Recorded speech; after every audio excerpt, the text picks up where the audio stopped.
1 Chroniques, chapitre 20. L'année suivante, à l'époque où les rois partent en campagne, Joab alla, à la tête d'une forte armée, semer la dévastation dans le pays des Ammonites et faire le siège de Rabba. Quant à David, il resta à Jérusalem. Joab bâtit Rabba et la détruisit. David retira la couronne de la tête de son roi et il constata qu'elle était faite d'une 30aine de kilos d'or et qu'elle était garnie de pierres précieuses. On la mit sur la tête de David, qui emporta de la ville un très grand butin.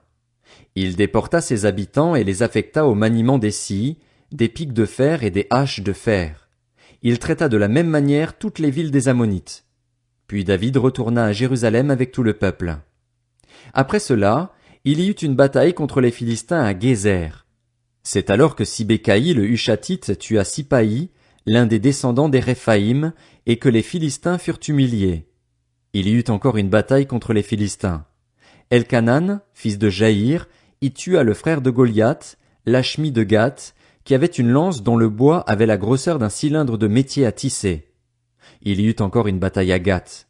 Il s'y trouva un homme de haute taille, qui avait 6 doigts à chaque main et à chaque pied, 24 en tout, et qui était aussi un descendant de Rapha. Il lança un défi à Israël et Jonathan, fils de Chiméa, le frère de David, le tua. Ces hommes étaient des descendants de Rapha qui habitaient à Gath.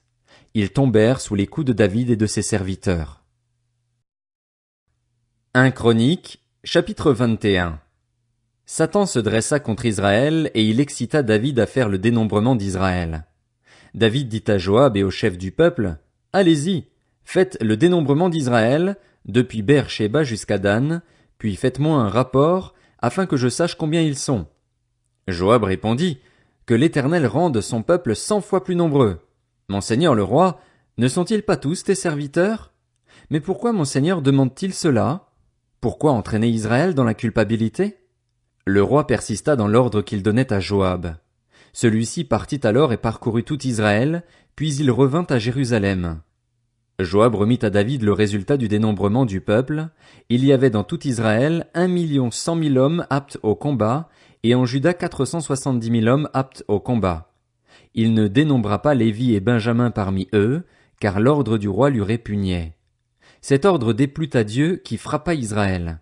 David dit à Dieu, « J'ai commis un grand péché en agissant comme je l'ai fait.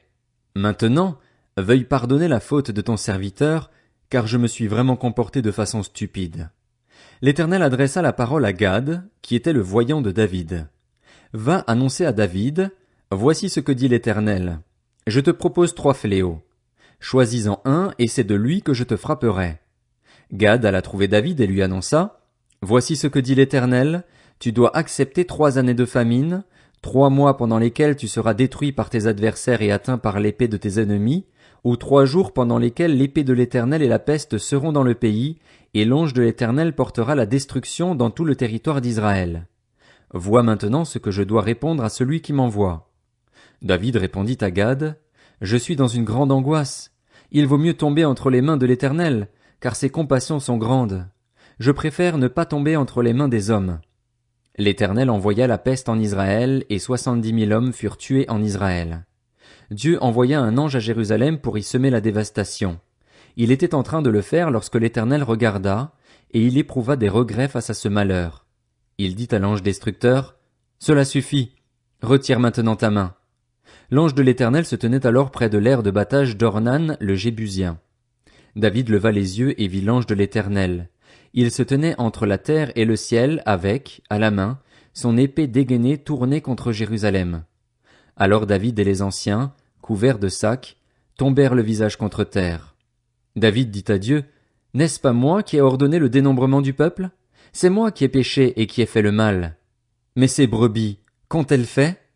Éternel, mon Dieu, porte donc la main contre moi et contre ma famille et n'inflige pas de fléau à ton peuple. » L'ange de l'Éternel ordonna à Gad de parler à David afin qu'il monte à l'aire de battage d'Ornan le Jébusien pour y ériger un autel en l'honneur de l'Éternel. David monta donc à l'aire, suivant la parole que Gad avait prononcée au nom de l'Éternel. Ornan se retourna et vit l'ange, et ses 4 fils, qui étaient avec lui, se cachèrent. Il était en train de battre du blé. Lorsque David arriva près d'Ornan, celui-ci regarda et l'aperçut. Il sortit alors de l'air et se prosterna devant David, le visage contre terre. David dit à Ornan, « Cède-moi l'emplacement de ton aire de battage pour que j'y construise un autel à l'Éternel.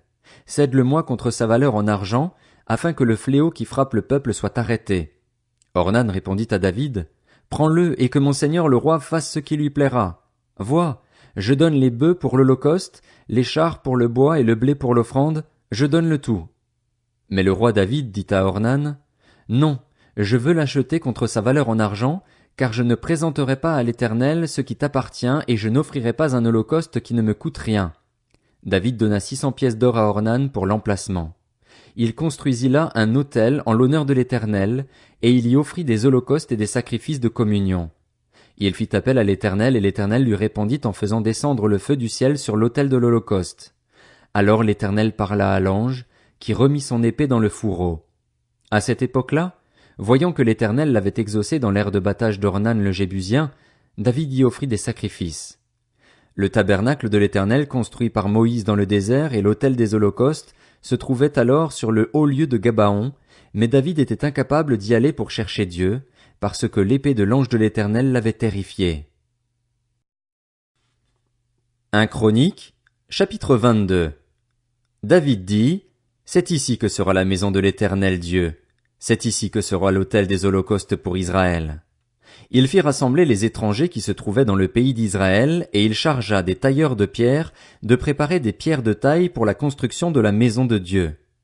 Il prépara aussi beaucoup de fer pour les clous des battants des portes et pour les crochets, du bronze en quantité telle qu'il n'était pas possible de le peser, et une quantité incalculable de cèdre.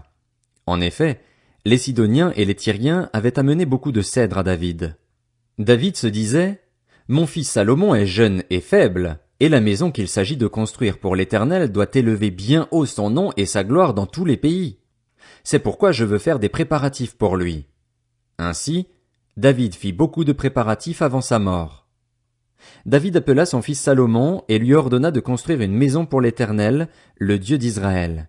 Il dit à Salomon, « Mon fils, j'avais l'intention de construire une maison pour l'Éternel, mon Dieu, mais la parole de l'Éternel m'a été adressée. Tu as versé beaucoup de sang et tu as mené de grandes guerres. Tu ne pourras pas construire une maison en mon honneur, car tu as versé beaucoup de sang devant moi sur la terre. Tu auras un fils qui sera un homme de repos, et à qui je donnerai du repos en le délivrant de tous les ennemis qui l'environneront. Salomon, voilà son nom, et je ferai venir la paix et la tranquillité sur Israël pendant sa vie. Ce sera lui qui construira une maison pour mon nom.